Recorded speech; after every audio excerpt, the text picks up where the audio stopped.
Having me.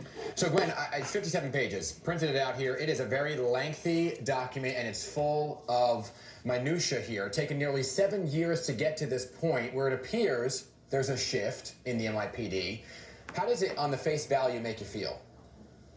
Well, I fought for 6 long years, longer than 6 years, to get some kind of accountability. And looking at this matrix, it may have some good in it, but there is a lot of flaws in this matrix. Talking about excessive force and sexual propositioning children and all these different things. But when you look at the penalty is not saying that these officers are going to be fired. It is saying that they're going to get days in the street. They're going to get vacation days taken away from them. What kind of accountability is this? This is only enforcing and enabling the police officers to continue with their wrongdoing. Gwen, I want to explain just for people at home, this is Civilian Complaint Review Board, for those who don't know, is independent of the NYPD, right? They investigate complaints against officers and then they make recommendations for discipline. Sometimes they're followed, sometimes they're not. So the board has been given a lot more access now to internal records, body camera footage, and will get to determine which officers they get to investigate, which was not something that was happening in the past. Do you see or trust that the CCRB would carry out that mission? Well, in my case, the CCRB was excellent. They did do their job properly.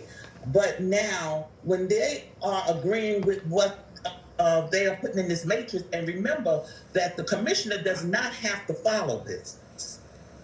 They could make all the recommendations that they want, but the commissioner could make his own recommendation. See, this is why there is so many different holes in this matrix.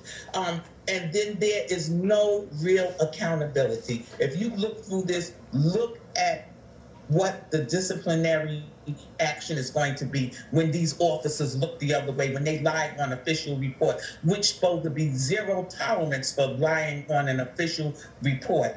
But they want to give 15 days in the street or 15 vacation days taken away or 5 vacation days or 10 vacation days.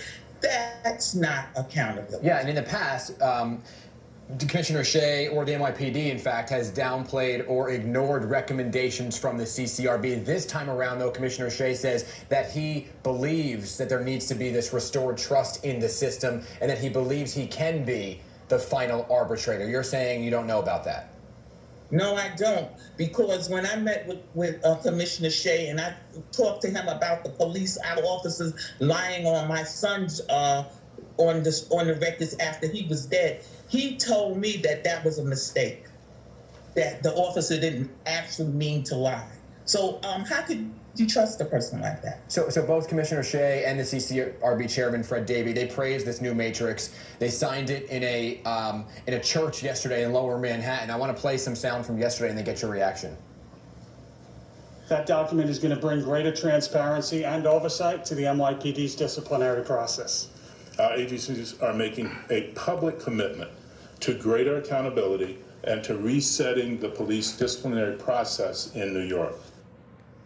So Gwen, I'm listening to what you're saying very carefully. It seems like, and the conversations I've had with Commissioner Shea over the past few weeks and months are that he is on this listening tour with the public, hearing the concerns, and really does want to move about and create some change. When you look at this, and I know that you were looking closely at the document, what do you want to see added then?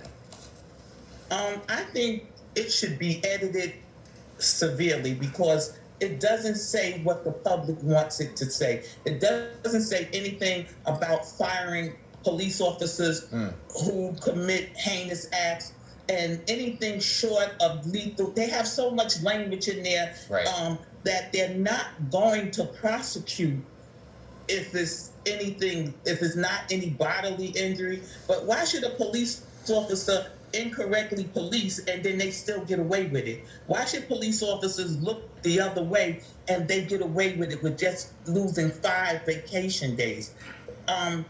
It needs to be looked at. It needs to be edited.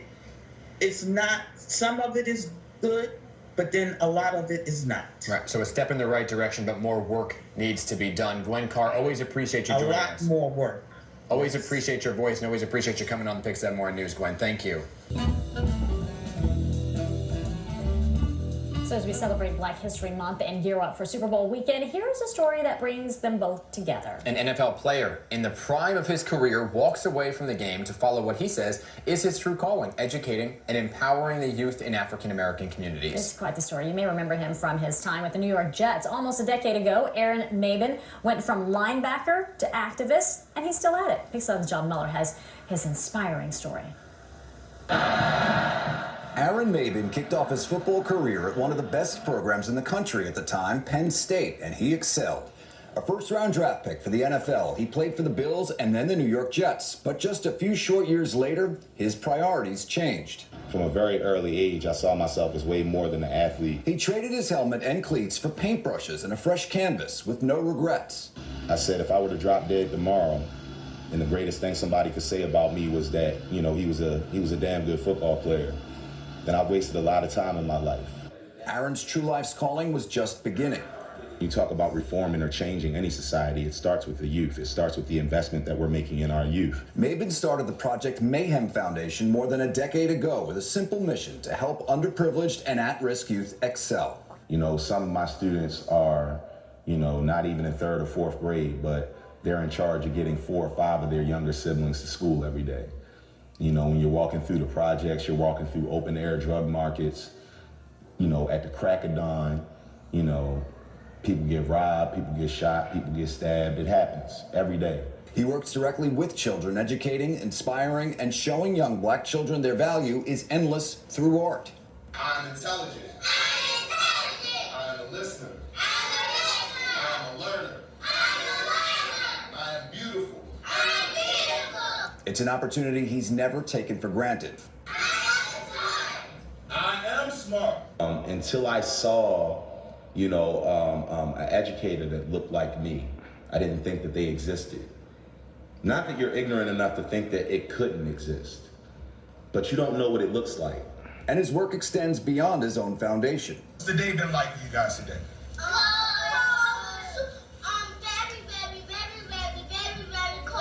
Very cold. You guys are cold. He started Operation Heat and raised more than $82,000 to warm classrooms in his home city of Baltimore. So many of the parts of our educational process invalidate our kids' livelihood, invalidate their lived experiences, and it invalidates their humanity. Aaron's artistic tapestry has expanded, his workbooks being taught in more than 24 school districts across the country. And I always wanted my work to be something that little kids that grew up where I grew up, that looked like me, saw themselves reflected in, saw their complexions, saw their hairstyles, saw their history reflected back at them. John Muller, Pix 11 News.